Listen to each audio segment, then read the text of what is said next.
I am a fairly creative person, and I'm somewhat of a, I don't know, maybe a dreamer. Today I'm joined by Dan Hampu, new CEO of the Burton D Foundation and former COO of Fontus Blue. Today we're talking about how Dan's journey through his JDMBA experience led him down the path of entrepreneurship in Northeast Ohio. Hey Joshua, no problem. Thanks for having me today. I'm really looking forward to our conversation. The first thing that I always want to start out these conversations with is, who are you? What are your degrees? When did you graduate? And where did you graduate from? I am currently the chief operating officer for a software company called Fontus Blue, which is located in the Bounce Innovation Hub in Akron, Ohio. We sell a software that goes to utility operators and superintendents that helps optimize performance of the plant and the people so that you get the best quality water coming out of your spigot to drink at the lowest possible cost. I also help run the Northeast Ohio Student Venture Fund, which is an organization that allows university students from 7 regional universities in Northeast Ohio to make investments into startup companies. And we've made 24 investments to date. About $440,000 of capital has been deployed, and those startups have raised follow-on funding of more than $16 million. So we're really excited about the growth of those startup companies, and really excited about the impact that we're having at Fontus on drinking water that we consume. My background, I have been working in innovation, entrepreneurship, and venture capital since leaving grad school in 2014, and even while in grad school in 2014. I was still working in innovation, entrepreneurship, and venture capital attached at the University of Akron. We're helping get innovations out of the university and into the ecosystem, into the world, help them get funding, help them grow, and hopefully exit. My academic background, I hold an undergraduate degree in business administration, where I concentrated in marketing. I had 2 minors, accounting and pre-law. And then I went to grad school at the University of Akron, where I got a law degree and a master's of business with a concentration in finance. My undergraduate degree was from the University of Mount Union. I think it's really awesome that there's so much entrepreneurship coming through the Cleveland and just general Northeast Ohio area right now. I think I remember seeing on the news that there was a recent huge investment that came into entrepreneurship within the last 6 months or something like that. And so it's awesome to meet people who are kind of a part of that whole ecosystem. Once you were actually in graduate school, before you actually did graduate, what was your initial plan? How has that plan changed over time, and what's your plan now? Yeah, my plan when I was in law school was really to hopefully try to become one of the following few things. So corporate attorney was on the top of my list. I didn't know if I wanted to practice in-house or practice in a firm. I knew that I was intrigued by teaching and higher education, so getting into the higher education space in some way, shape, or form. And then the last 2 were something relating to management consulting or venture capital. And while I was in law school, it kind of changed a little bit when I was exposed to the Small Entrepreneur and Economic Development Clinic, which was a course and experiential learning opportunity at the University of Akron School of Law.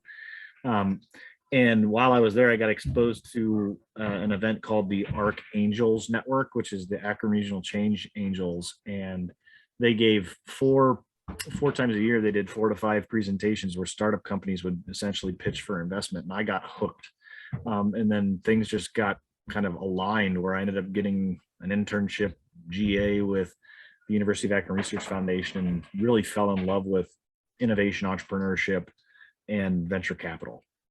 So my plan really changed. I originally was thinking, let's go work at a law firm or work in a company as a corporate counsel, and still do some of those things in the startup capacity and in the advisory services capacity. But it's really transitioned more to the business side of the house. So what are we doing to try and raise money? How can I help companies raise money? How can I help them be successful in their endeavor? And in the short term, that's that's what I'm hoping to continue to do, is impact entrepreneurs by helping them become better at telling the story around their business as an opportunity, raise money and execute on their business plans, and hopefully be successful by exiting or IPOing in the Cleveland or Ohio market. It's very interesting that you got into entrepreneurship and business. Could you walk me through what some of the reasoning was for your decision to end up going into business rather than law? Because it sounds like you were kind of on the fence for a little while you were in grad school.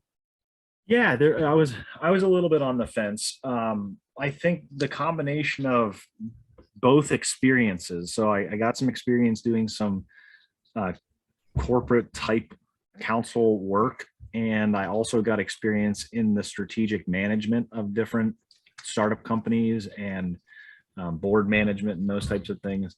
And my affinity just lied more with the strategy component and the overall business enterprise, more so than it did with just the legal function of the business and looking out for the risks. So it became just I had an opportunity kind of at the same time to do both of those things. And I really enjoyed the strategic side of the house more. My law degree still helps me though on a daily basis. I'm still able to, I don't necessarily practice, but I look at contracts. I look at intellectual property agreements. I look out for the different legal risks, but I also consider all of the different business risks. And I think that's where my legal training really helps me, as I can identify a lot of business risks because I've now reviewed a lot of different startup companies. I've worked in a startup company, invested in a few, and you just take all of that experience and you can really start to see like, these are the holes, some of them legal, but a lot of them broader towards the strategy and the execution of the business. So when you were doing that corporate legal work, what was your day-to-day work like? What did you do? Yeah, so there were a handful of things that come to the top of the mind right off the top of my head. So one was I helped a handful of companies actually incorporate. So go through the process of determining which legal entity they wanted to pursue, and then walk them through the filing protocols through the Secretary of State. And then also as part of that process, took them through whether it's an operating agreement or bylaws, putting together those initial documentations between the founder and helping set up everything relating to the company. So reviewing stock agreements, getting stock agreements put together, picking the legal entity, filing the legal entity, getting the operating documents for the legal entity structured and put together, any type of employment agreements between the company and initial employees. These were things that we just did it out of the gate. And then really interesting kind of, it blended over into an intellectual property conversation. But one of the companies that I was supporting actually had essentially, I can't remember if it was a cease and desist, but it was, they were sitting on a domain name. And so I had to do some review to see if they had any weight to just sitting on the domain name, or if the company that was trying to get that domain name would win. And so I got to help lay out what the legal claim and case would be. This was a long time ago, but it was a really fun, unique situation because it wasn't I wasn't an intellectual property guy, but it was a fun little side project that was pretty cool.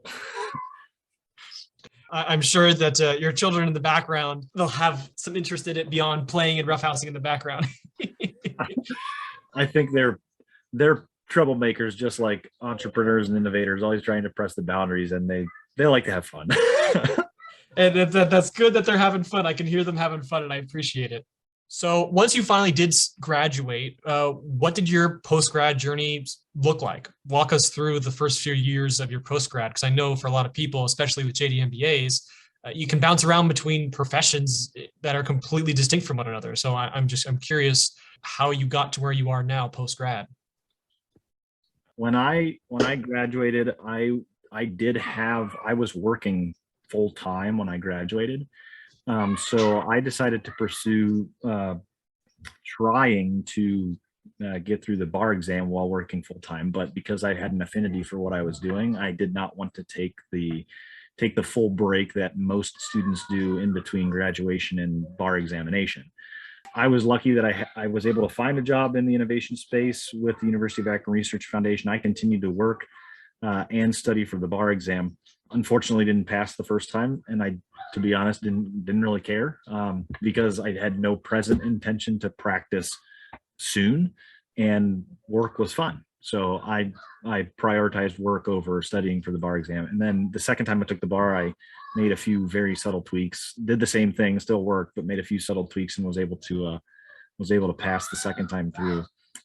But I haven't really, I've just really focused on developing relationships with people so that I could find things that interested me in whichever space it was. And then talk about whether or not there were opportunities to get paid for it, and do fun work where you just happen to get paid doing it as well. Would you be able to talk about one of those experiences while you're, having that fun time working in the business world?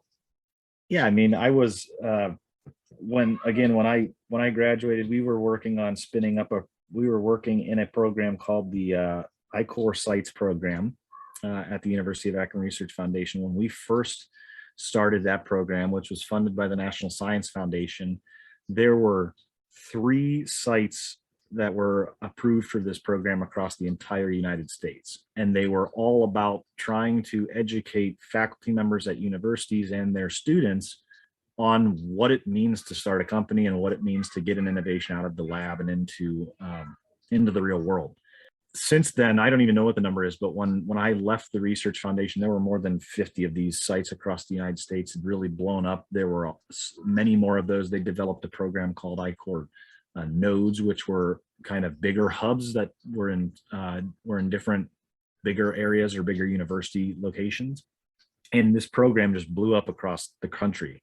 And so I, as part of that program, got to work on just some really awesome technologies. One of which was a dry adhesive that was stronger than what you could envision with duct tape. So this, instead of feeling sticky when you actually touched it, it didn't feel like there was any type of adhesive on it at all. But when it was applied, it was actually stronger than duct tape. And that company has since actually been acquired. Not a mega exit by any stretch, but has since developed that project got it to market and been acquired by a larger company.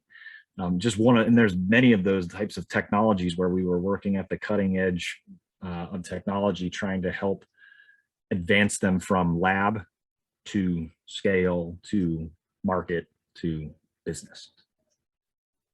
Now that we kind of know what you did right after you graduated, do you think you could talk a little bit more on what do you do now? I know you mentioned Fontus Blue at the beginning of the conversation. I was hoping you could go into a little bit more detail for us. Yeah, absolutely. The Fontus Blue, as the chief operating officer, what I do on a daily basis is I work with the CEO and founder to develop what the vision and mission of the company is and how do we put together tactical plans to achieve that mission and vision. So daily, I'm meeting with all the core team members within the core groups of the company. So we've got 3 primary functions in development, relating to the development of our software, sales and marketing, and then success. So I meet with those 3 teams, and we work on what are the issues for that week as it relates to whether or not we're making way towards our big picture goals, and then work with the CEO on adjusting those plans. And then I help with any type of fundraising efforts. So I've helped get us applied and into a few different accelerators and incubator programs. We recently just wrapped up participation in what's called Imagine H2O, which is the preeminent water technology related startup company accelerator program. And we just wrapped up that program. And so I help with all of the communication and correspondence with programs like that, investors, grantors, and the like. And then the student venture fund, that's doing a little bit of all of those things relating to funding companies, checking in with companies, evaluating companies, supporting students that are performing reviews during the semester as to whether or not they want to invest in a company. I work with them to help them understand what is due diligence, and then help them perform due diligence on the startup companies. And then ultimately, they have to put together presentations, which I sit on the review committee with the board. And then we negotiate terms with the startup companies that have been selected. Would you say that you guys get a good amount of realistic potential out of these programs that you're on the board of and helping to identify and select new companies with? Yeah, we're really, especially like, I think Fontus Blue is a spin-out company from the University of Akron. So it is one of these technologies that has grown from university to market. So it's been really rewarding to see the growth of the company from this idea to where it's at today. And the team has grown from 4 when I joined it up to 8 now. So we've now doubled the team size. And then you see with other ventures that we funded through the Student Venture Fund, we're very proud of the fact that I think the number is we've had four exits, and none of them monumental exits that you might hear about in the news, but they're meaningful for us, and more importantly, they validate what we're trying to do with that program, and that is we're giving students the opportunity to review and participate in angel and venture capital investing in the earliest stages of a company. And they've been just as competitive with angel firms and other very early stage funders in terms of success. And perhaps more so on the multiple for follow-on funding, because our startup companies have raised a lot of money following our investment. So we've gotten to see and hear about some really awesome experiences you've had in the business world. Now I want to ask what may be a harder question. Why didn't you choose to go into law? What about it didn't really fit for you? Was it maybe the people, the work, the time commitment? There's a lot of different experiences that law students and I'm sure other joint JDMBA students talk about. So I'm curious, what was it for you? Yeah, one of the biggest things is I am a fairly creative person, and I'm somewhat of I don't know, maybe a dreamer. And so like when in law school, we were instructed not to wear colorful shirts to present before a judge or to meet with another counsel, somewhat contradictory to the core of who I am. I like to dress differently. I like to be different, and the legal field doesn't provide that type of opportunity.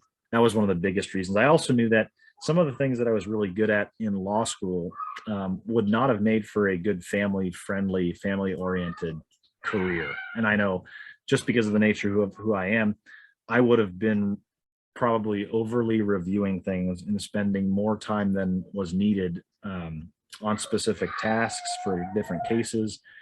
And it would have been to the detriment of my family. And I'm a family person first and foremost. I have 3 kids, a wife. I like to be there for them. And some of the work that I was doing, I knew if I would have gone down that path, it would have been all consuming.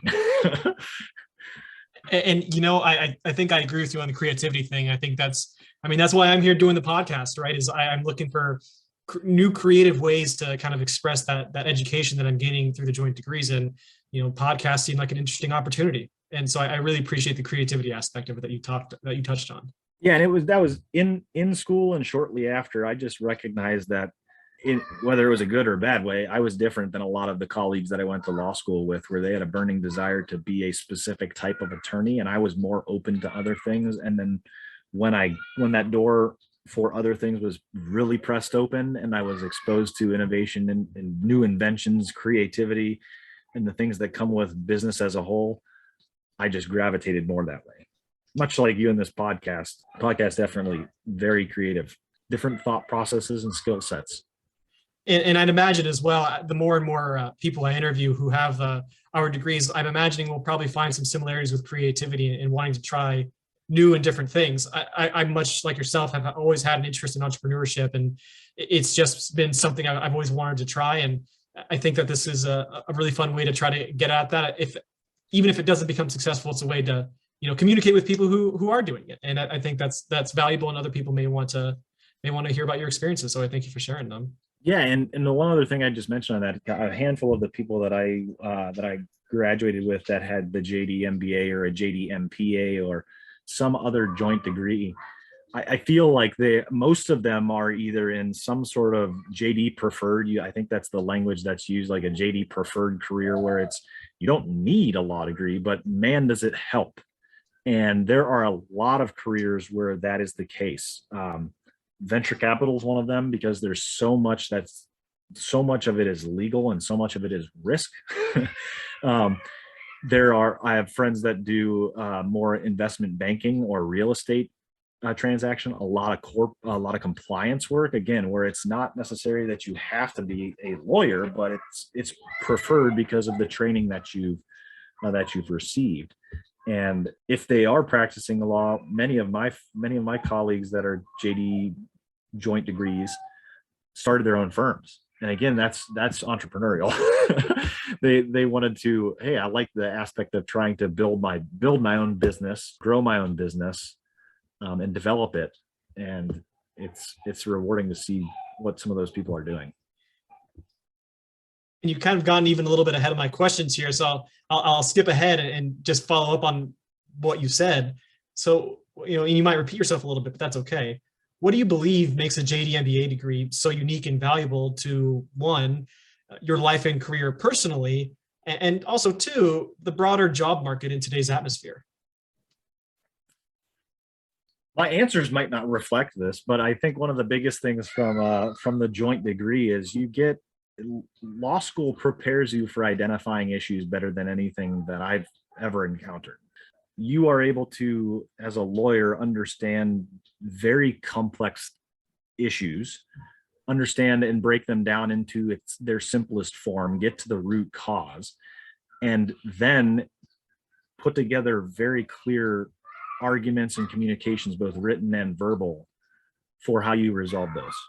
Because it really is beaten into you in law school. I mean, run through the issue, rule, application, conclusion. You can apply that in any career, but why it's so special is it allows you to be very precise in what is the thing you're trying to resolve, and how do you resolve it, given both the facts that you currently have and the stuff that you don't necessarily have. And that's where you get into you apply the business side of the house, and you start using it to fill in some of the ambiguity.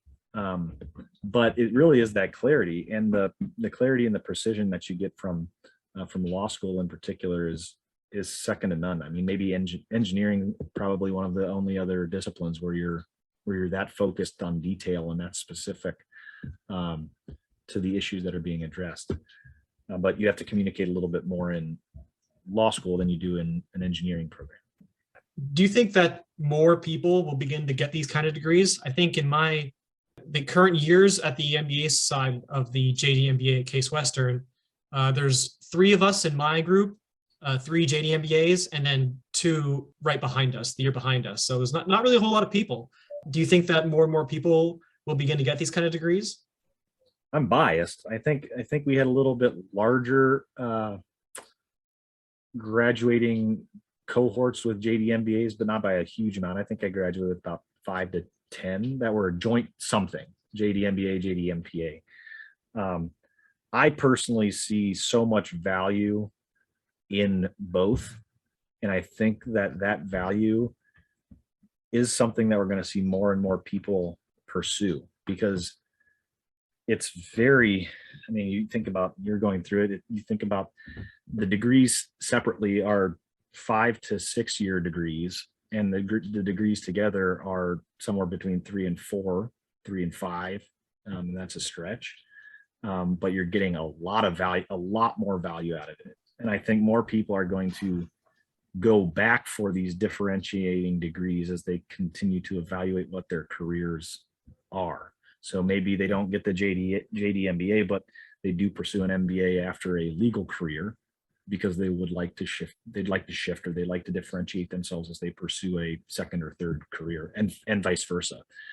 More people that have business degrees, engineering degrees, graduate degrees, pursuing law degrees, because there is a need for people who can issue spot, and clearly and effectively communicate positions on that, both written and verbally. And I can't echo enough that even if you don't do it right when you're in law school, that there are a ton of people who still go back and do it. I've been interviewing a lot of other attorneys on the side just for my own networking purposes, for finding a job, or if I want to go solo to a network to help support me. And one thing that keeps coming up with attorneys, people who just got their JDs, is the desire to get an MBA, or they wish they would have gotten their MBA when they were still in grad school. And it is, like you said, it's like a 5-year degree kind of condensed down. I'll be done in 3.5 years myself. So I've kind of condensed it down even further. But it is doable. It is possible to do it in a relatively short amount of time. I think there are longer degrees like getting your PhD or doctor, and you can absolutely do that. I have a friend, she's going to be done with her JD and she's going to go right in to get her PhD in art.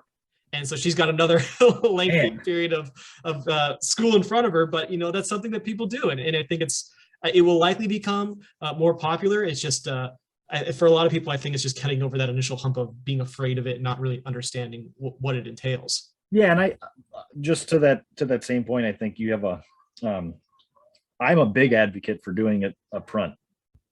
Do both sooner, because just like you learn in law school, you get to apply it more and sooner, and then you get the benefit from it from doing it longer. So whereas people going back to get their MBA and they haven't been practicing business, it's harder. Whereas if you come straight out of school and you've got the education and you've got a desire to practice both in some fashion, you get to apply it from day one once you graduate, rather than doing one for 10 years and then the other for 10 years. I completely agree. And I've got about 12 months left myself. I'll be done this time next year, around mid-December 2022. And I'm counting down the days, let me tell you. and to the bar, as a general matter, for people considering this, you also do not have to take the bar. I personally am still planning on taking the bar, but I also have a friend, she's in my group. She's planning on going into business, and she isn't planning on taking the bar because she doesn't ever see herself practicing law, even though she started at the law school with me.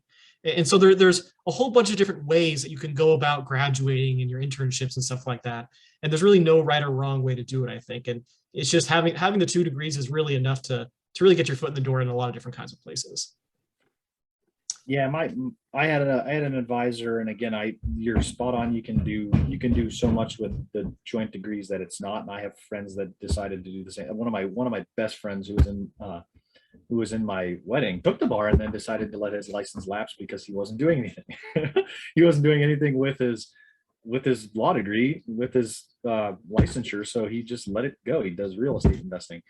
But one of the things that an advisor told me while I was in law school was, if you have any inclination that you may or may not, you may practice it, if there is any speck of hope that you will practice law or do anything towards practicing, get the bar exam out of the way up front, because it's relatively easy to maintain, but it's hard to get over that hump if you were to decide to try to go back and sit for the bar exam any time period after law school. And I agree with that. I think based on what I've heard from the counselors I've spoken to, the sentiment is fairly similar. My friend, she just knows that she wants to do business, and that may change next week. I don't know.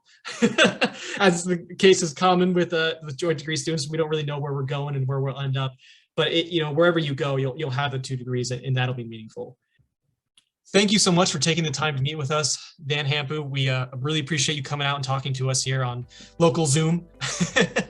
It's been fun, and I look forward to having more conversations with people like you, people who have found a way to make use of both of their degrees, and who knows what'll happen from here. And I'm excited to have this project going, and thank you again for talking.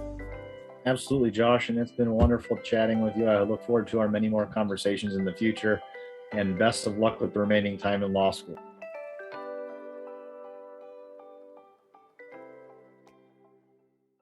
Thanks for tuning in to the first episode of Finding Purpose. We want to give a special shout out to our Patreon subscribers for their ongoing support. If you enjoyed this episode, you can connect with any of our guests on LinkedIn to continue the conversation. Don't forget to check out our YouTube channel at youtube.com/@ Finding Purpose podcast, where you'll find full episodes as well as some interesting clips from each episode. If you're interested in sponsorship opportunities, please reach out to us at findingpurposepodcast@gmail.com. Thanks again for listening, and we'll see you next time on Finding Purpose.